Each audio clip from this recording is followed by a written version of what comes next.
Assalamu alaikum wa rahmatullahi wa barakatuh. So today we'll discuss the subject matter of a contract, which is called in Arabic Mahallul Aqd, okay, which comprises the price and also the commodity and some other related matters. So, according to the Sharia, there are five conditions for a subject matter. These five are the legality of the subject matter, existence of the subject matter, and the certainty of delivery, precise determination of the subject matter, and the legality of underlying cause or the purpose of the subject matter. So let us see all of these conditions. So first, the legality of the subject matter. So the subject matter, okay, the service or performance, okay, should must not include things prohibited by the Sharia. So if the thing, the commodity or the performance that will be provided through this contract, it should be something halal or permissible. So if pork, for example, it is not allowed to be subject matter. Prostitution, it is a service which is not allowed in the Sharia. And then it should not be things yet to be owned. Okay, so if somebody wants to sell something or list something, he must be the owner. Then he can sell it. So like fish in the sea. Okay, the fish in the sea is uh, we don't it's not belong to me, and I also don't I'm not sure whether I can get the fish, so I cannot sell it. So if I want to sell something, it must be owned by me. Okay, or any other public property which is owned by the public, owned by all, but is not owned by me. So these types of properties also cannot be sold, and also to make sure there's no encumbrance or right attached to it. What kind of right? Maybe the shufa'ah, okay, maybe the neighbor's right, or maybe the right of the inheritors, or maybe the right of the creditors, for examples. So if there is any right of the creditor, maybe so this the subject matter cannot be sold. So the legality of the subject matter means the asset must be halal, okay, and it should be owned. Something can be owned by an individual, and it is there is no other person's right. And the second condition is the existence of subject matter. So if we want to sell something, the thing must be in existence. Okay. The subject matter should either be in actual existence or at the time of the contract. So it must be physically existed or should be capable of being delivered in the future. So when uh, the contract is concluded at that point or at a later date, but it should be fixed. So it should be delivered. Okay, so this is the condition of existence. So the scholars, they have differences of opinion on the meaning of this condition or the meaning of existence. What does it mean? And there are many prophetic narrations also prohibiting selling something which is not in existence. Okay, uh, for example, there are fruits on the tree at the beginning of the season. So they are used to, uh, the people used to practice like this during the time of Rasulullah, that they would sell the fruits. Okay, even the fruits are not ripened; it's just the flowers on the tree. Okay, and then milk in the udders of an animal or fetus in the mother's womb. Okay, if somebody sells a cow and then there is a fetus in her womb, so it is prohibited because there is uncertainty on it, whether we don't know, okay, whether the fruits will ripe or not, okay, whether there is milk or not in the udder, or the fetus will born alive or dead. Okay, the Prophet sallallahu alaihi wasallam said, "Sell not what you do not have." Okay, la tabi' ma laysa indak. What you do not have, do not sell it. Okay. So based on this, generally, the scholar said what is not in existence, what you do not have right now, it is prohibited to sell. However, we can see the Sharia uh, gave some exceptions from this general principle. Okay, and that is in two contracts, which is salam and istisna. Okay, salam is a contract usually done with the farmers where the price is paid on the spot and then the goods will be delivered later on. Usually it is done with the farmers to deliver agricultural goods like uh, palm oil, okay, paddy. Uh, this was allowed due to the necessity of the people. And then istisna. Istisna is order to produce or to make. So we can see, tailors, if you want to make something, so we order, we pay first, and then the product will be ready. Similarly, even for food stuff, okay, when we pay, then they prepare it. So the Sharia has allowed it due to the necessity. So now that's why the scholars they have taken they went deep into it, okay, in the Sharia and on this matter, that what does it mean by existence of subject matter. So here we can see Ibn al-Qayyim rahimahullah, he said that the non-existence of an object does not constitute a reason for prohibition. According to him, the word non-existence is not actually the word for a subject matter to be prohibited. Means if the hadith actually does not tell that you should not sell if the thing is not in existence, but the meaning of the hadith is that okay, we should not sell something that we cannot deliver. Okay, so if Ibn Qayyum, he argues that there's no prohibition in the Quran and Sunnah on selling a selling a non-existing object. Okay, so if there is no hadith actually. Okay, now we some may say that okay, that just now we discussed one hadith. So for that hadith, he said the hadith indicates that the illah or the legal effective cause or the underlying reason for this prohibition is not non-existent, but garar, uncertainty. It means the inability to deliver. Okay, so according to him, it is allowed to sell something which is not in existence yet. For example, sometimes people sell property under construction. It is quite common right now in Kuala Lumpur. You see the luxurious condominiums before they are built, but the engineers they already can show us how the building will be. Okay, they can measure everything, so they sell it before it is built. Okay, so is it allowed in the Sharia or not? So according to Ibn Qayyim, he said yes, if we are certain on the delivery, then it is allowed in the Sharia. Non-existence means that is we are not, if we are not capable to deliver.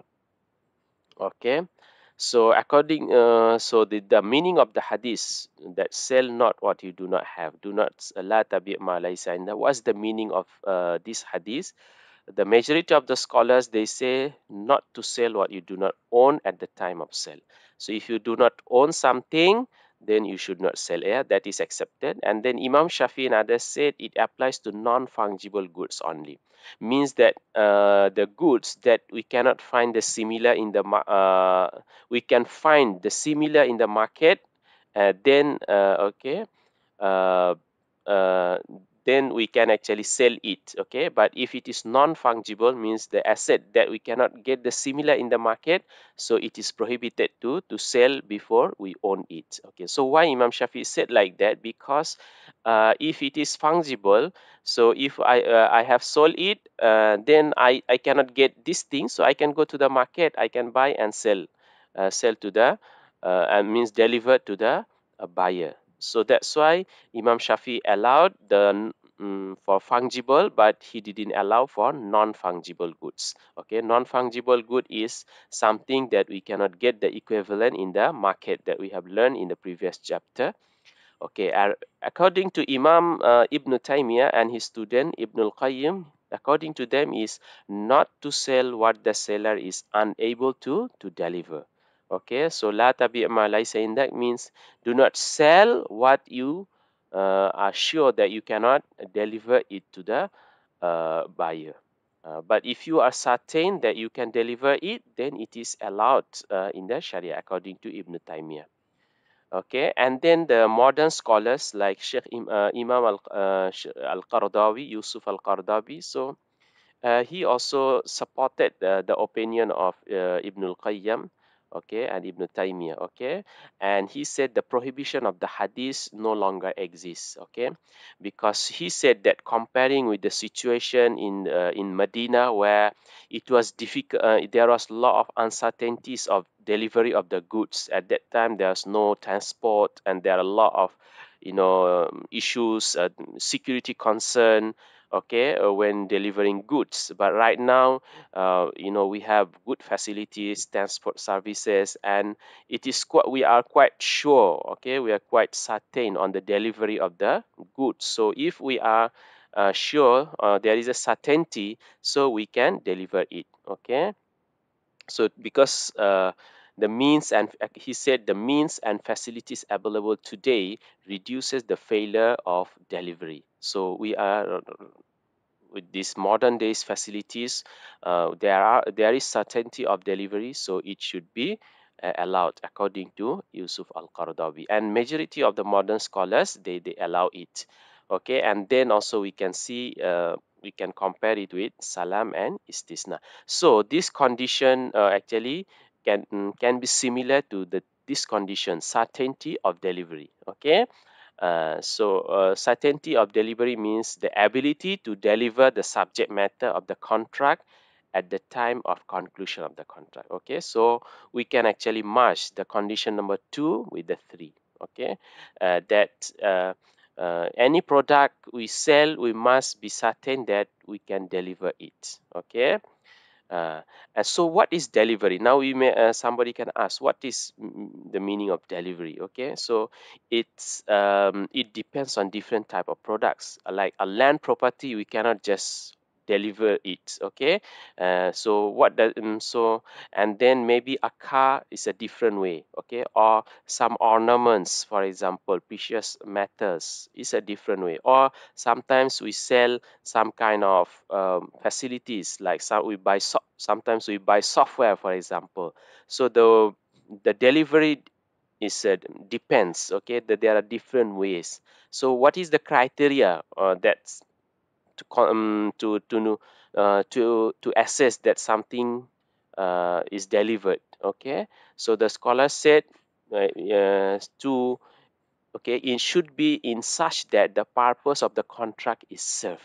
Okay, so what was the purpose of the contract? For example, I buy a piece of land to make house on it. Okay, so when everything is free, okay, the ownership title is given and there's no problem. Okay, let's say I bought a house. So if the owner already given me the key, then it is considered maybe delivered. Okay, if I buy a software, if the password is already given to me, so it is considered is delivered because I can fulfill the purpose for what I have bought it. Okay, and then in some contemporary transactions, physical possession is not required, like ownership certificate is delivered. That is just fine. And even sometimes if just they give us the key, it is also fine. Okay, so the scholars also discuss what is delivery. Okay, so this is the definition by modern scholars.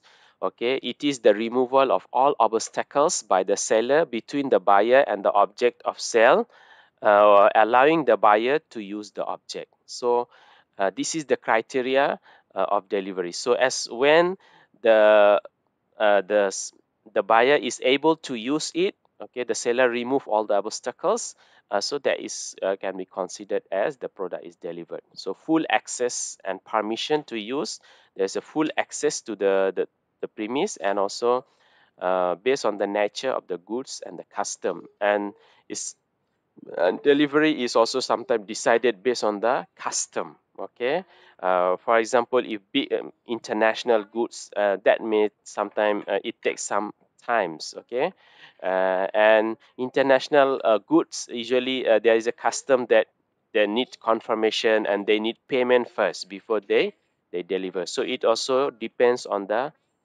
customs and the nature.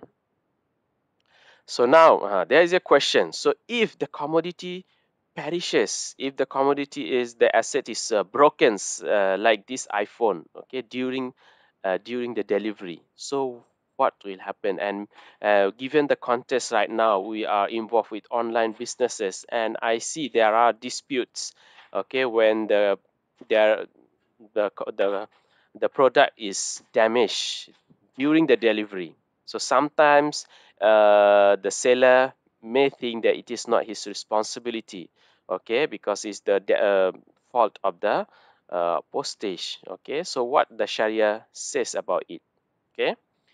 So according to the scholars, there are two types of damage. One is the partial damage, another one is complete. Partial damage, let's say the handphone just a little bit of scratch, okay. So at that point, the buyer has the option to cancel, negotiate, or conclude.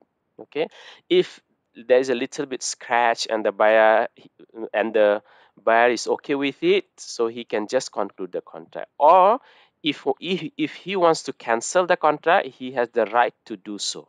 Okay, he has the right to do so.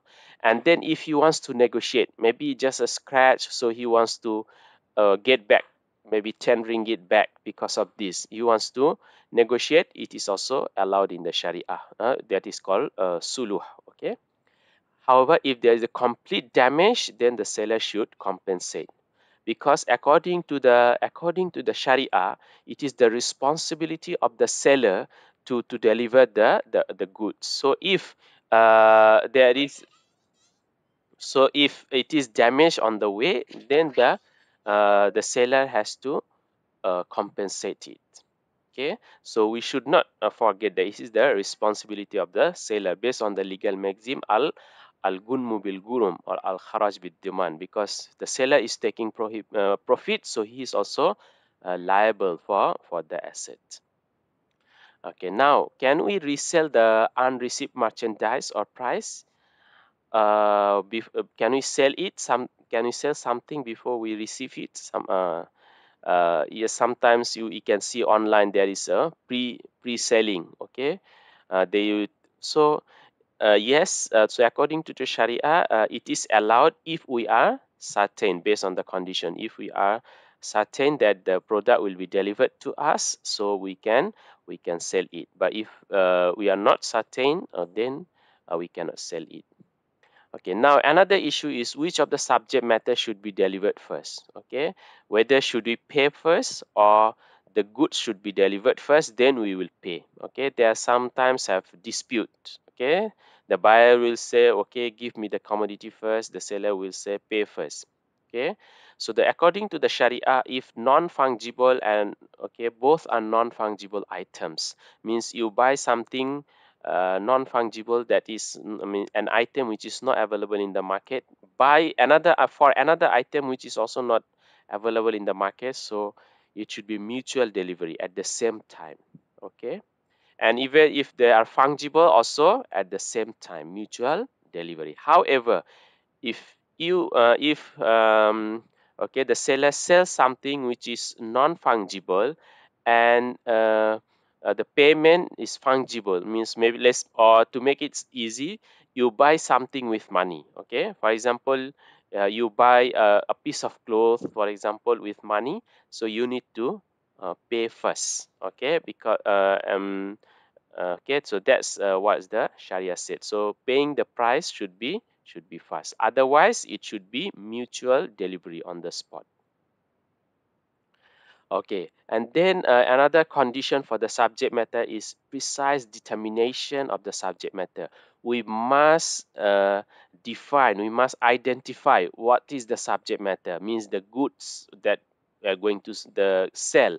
So what is the essence? Is it cloth? Okay, what type of cloth? Okay, so we must determine the essence, the quantity and the value and price. Okay, so for example, the buyer will say, I'm selling you a dress from this bundle, okay, this color, this price. Okay, the essence is a piece of cloth, okay, what size, okay, and then what color and the price.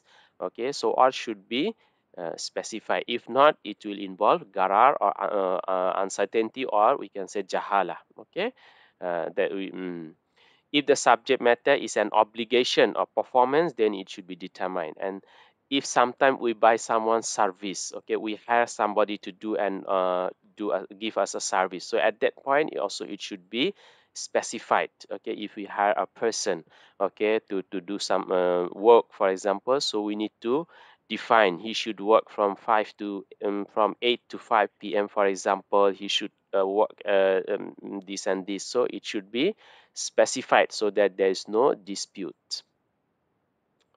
Okay, so now how to determine the subject matter? How when we gonna sell? Okay, if we do a physical sale, yes, it can be done through examination. The buyer will check, okay, the by his hand, okay, and it also can be sold by description. Okay, sometimes some precious matters, okay, or online sale, okay, by description. Okay, but the description should be detailed to avoid garar. Okay, and if the item is a fungible good, then the genus, kind, and quantity must be known. So if it is fungible, available in the market, so need to specify like 5 kg of rice, what type of rice, like basmati rice, 5 kg, to fix it.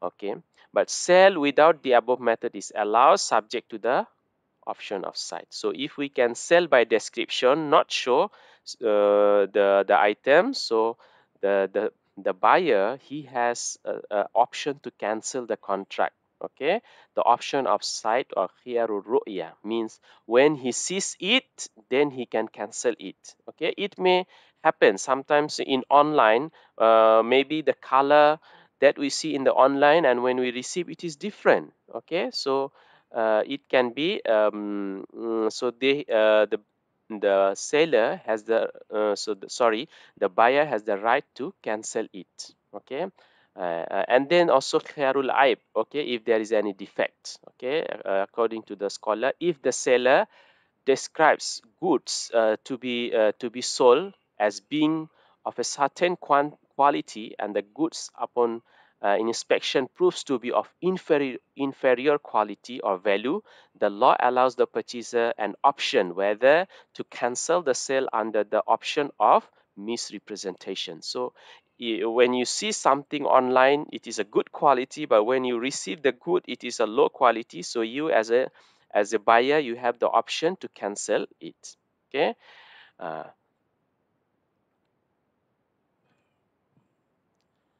So another condition is the legality of underlying cause. What is the purpose of the contract?